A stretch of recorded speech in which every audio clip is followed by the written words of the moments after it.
Hi guys, welcome back to my channel. I'm Maurice, and for today's video, we're going to make a product review of this Centellian24 Madeca Derma Mask 3.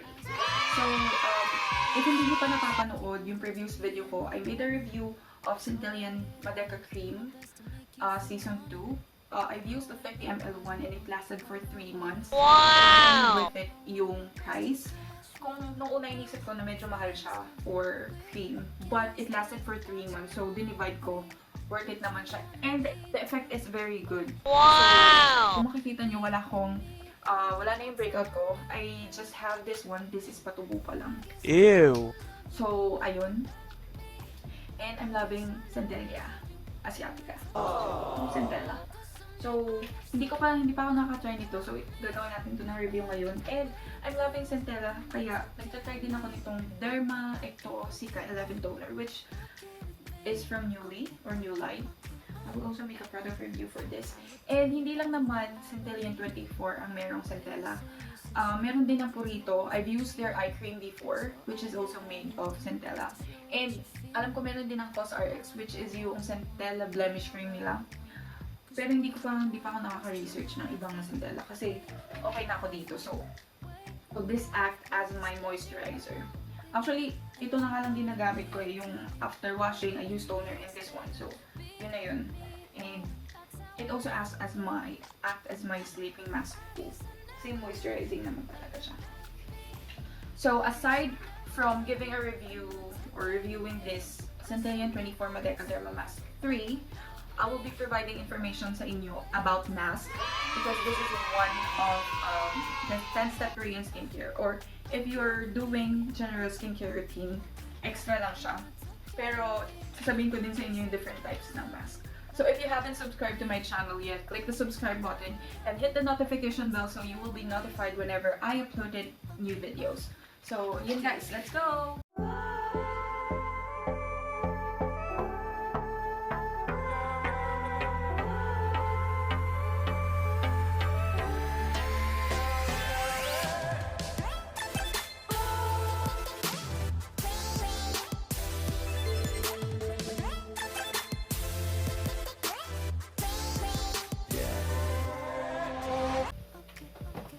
Hi guys! So, ayun na nga. I'm back.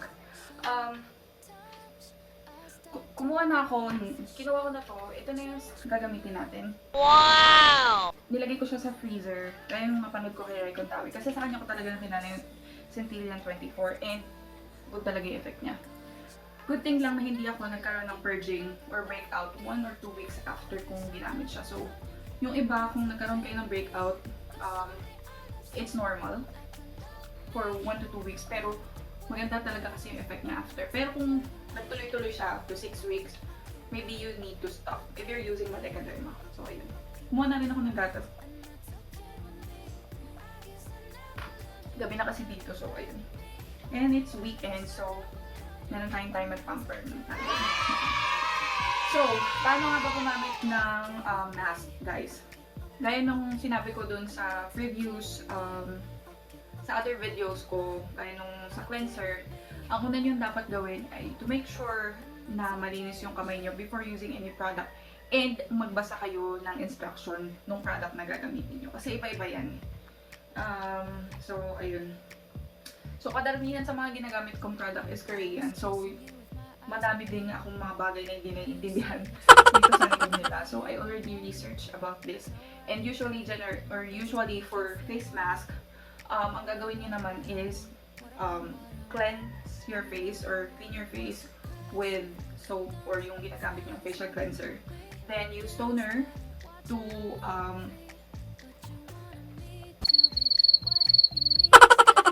prepare your skin. Kasi yung toner, di ba, mas natutulungan yung mag-absorb ng other ingredients yung mukha natin. So, and then, yung sa face mask, basahin nyo yung kung gaano katagal nyo dapat nasa mukha yung face mask. Kasi, hindi lahat ng face mask or magkakaiba din sila ng time. So, ito, yung sheet mask, they are supposed to hydrate your skin. So, kapag tumagal naman ng sobra, tas natuyo na sa mukha nyo, na dumikit na talaga yung tela dun sa mukha nyo, tas nung tinanggal nyo, parang naging peel-off mask na siya. So, malamang sa malamang, na peel off din yung hydration. So, hindi hydrating yung ginawa nyo sa mukha nyo. So, ayun. Para na tayo magka-pimple and everything. So, nakatapos ko na maligo and nakapaghilamos na ako. Wow! So, using my toner, this one, Derma Asiatica 11. Pansin ko lang dito sa toner na to, ano siya? Medyo... ano siya? Ayan. Hindi siya sobrang tubig. Yung ibang toner kasi parang ano eh, parang ano yan,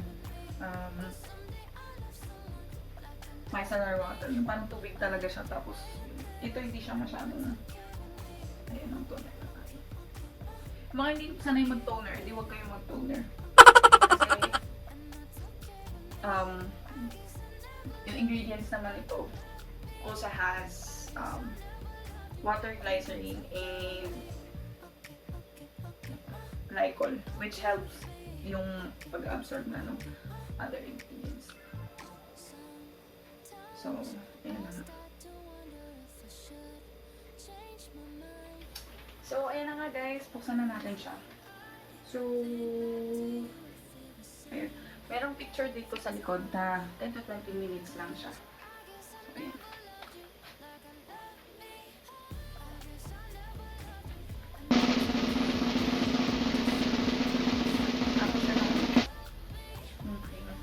Ito na siya. Galing to sa freezer. So, medyo malamig. Wow!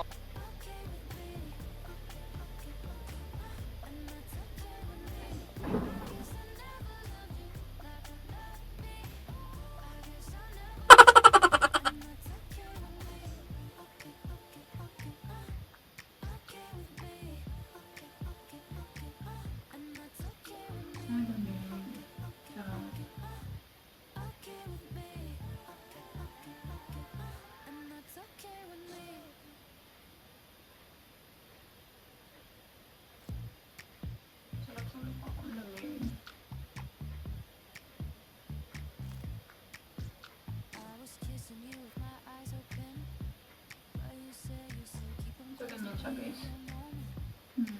Yan, yan. Yung kung may natitira pa na mga cream sa loob, gamitin nyo siya. Sayang naman. Mahal din kasi ito. Gamitin nyo sa side back part ng yan. Hindi nyo siyang gawin lotion. Maganda naman kasi kung nag-end up. Ayan. So, habang suot natin to, ayan, orasan natin ng 20 minutes para sulit na sulit yun. Habang suot natin to, i-explain ko sa inyo yung about mask. So, ano nga ba yung mask guys? So, yung mask is like any other skincare routine. Like lotion, serums, creams, and ganun. So, ang purpose nila is makatulong to improve our skin, appearance, and texture. So, ayun. We also have different or 6 types of mask. The first one is sheet mask. So, ito yung sheet mask na karamihan ay familiar sa atin. So, yung sheet mask is yung may tela. So, I have a lot of sheet mask here. Wow! Kasi diba nag-tiffin lang ako. Ayan. We have Echo, we have Misha, we have Etude House, and we have Innisfree. So, ayan. And then, ito nga Madeca Derma. So, akin kasi ito. So, ayan. So, yung sheet mask is, yung meron siyang tela na hini-help na mag-trap yung moisture sa loob ng skin natin. So, ayun. Para lang siyang serum or cream na pinapanatili niya doon sa balat natin yung moisture, and it helps absorb yung karamihan ng mga ingredients nung face mask. Kasi nga ayun. Facts about ingredients ng mga mask is una nyo tignan yung first 5, kagaya nung sa other ingredients ng other products or skincare products. 80% ng product ay galing dun sa first 5 ingredients.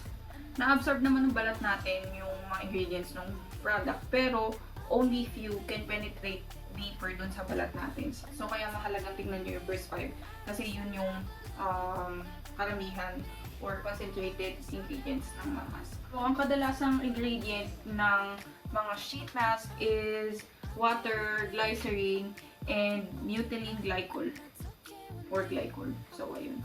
Kasi yung ano ba yun? Yung methylene glycol, inihelp niya yung ingredients na pumasok sa loob. And then yung glycerin naman, siya naman yung kumukuha ng moisture sa labas.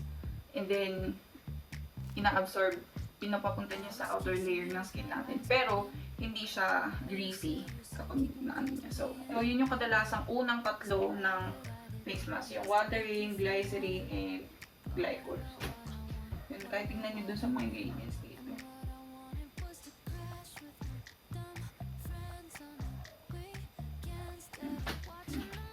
Diba? Same.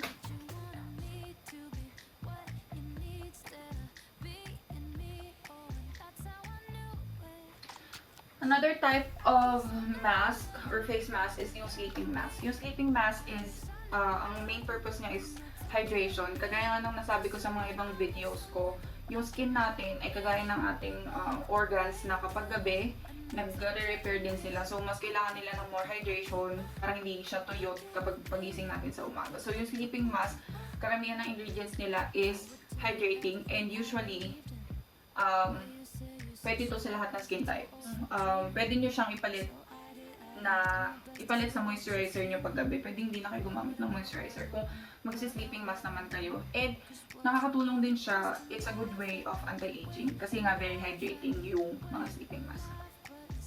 Another type of mask is yung peel-off mask. So, siguro nakakita na kayo nun yung mga black, yung tinatanggal, parang pinipin mo yung outer layer ng skin natin. So, sa totoo lang, sa totoong buhay, hindi siya ganoon ka-effective.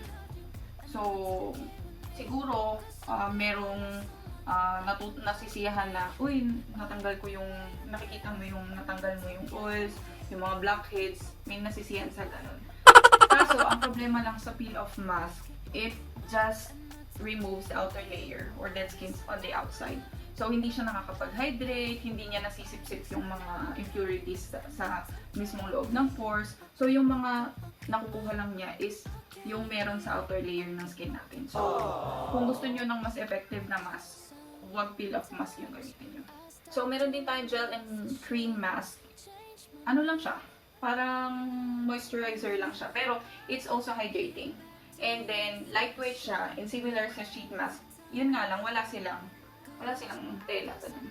Meron din tayo guys na exfoliating mask. So, yung exfoliating mask is any other mask din. Wala lang siyang sheet. And the difference is the ingredients. Kasi yung exfoliating, alam niyo naman yung exfoliating, yung nagtatanggal ng mga impurities, ng dead skins, ng ganyan. So, ang kadalasang ingredients ng exfoliating mask is AHA, BHA, salicylic acid. So, di ba yun yung mga ginagamit ng mga acne prone. So, maganda yung ganitong klaseng mask sa mga acne prone, ganun. And just a note, kung hindi pa kayo nakakagamit before ng chemical exfoliants like AHA, BHA, or salicylic acid, huwag kayong gagamit ng mataas agad yung concentration kasi baka mabigla yung skin nyo and magdulot siya ng irritations, redness, or ng breakout. So, ayun. Kung gusto nyo mag-try, try yung less lang yung concentration ng AHA, BHA, or any exfoliate or chemical exfoliating ingredients ng product na gagamit nyo. So, last but not the least,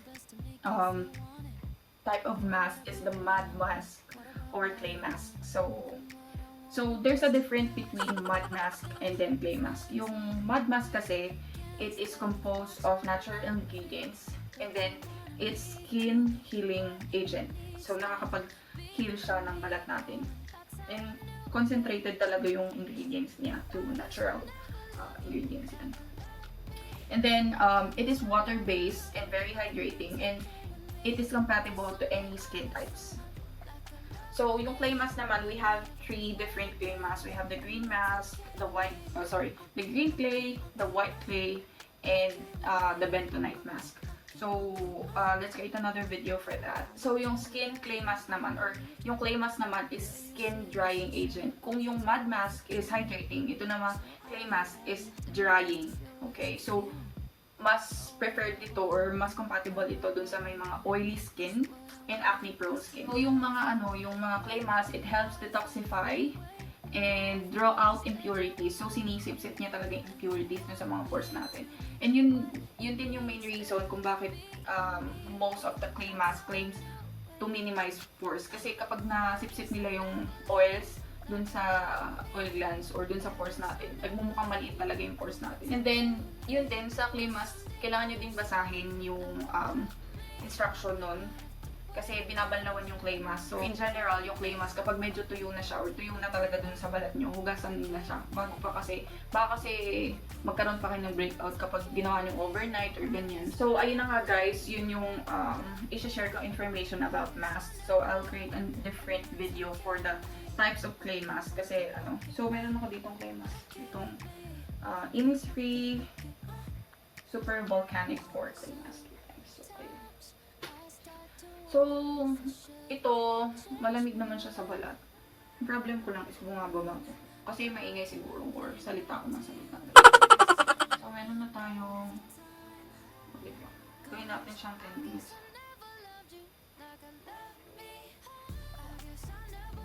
Babalikan ko kayo pag tatanggalin ko na yung kasi matagal pa yung oras.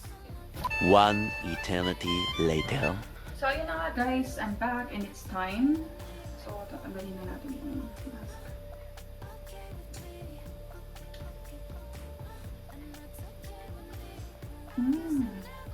Ano pa rin siya? Nung nakalagay ito, bago ko siya tanggalin, parang na siya, medyo, alam niyo yung feeling na dry na yung ito. Medyo parang didikit na siya. Pero after, ang dami pa pala, ang dulas pa ng mukha ko. So, if you're trying mask, hindi naman, kasi parang serum 2 or essence na trinay nyo, na hindi nyo naman makikita yung effect after trying once only. Maganda naman siya for its price. Kasi, freezable. And then, hindi siya masyadong maamoy.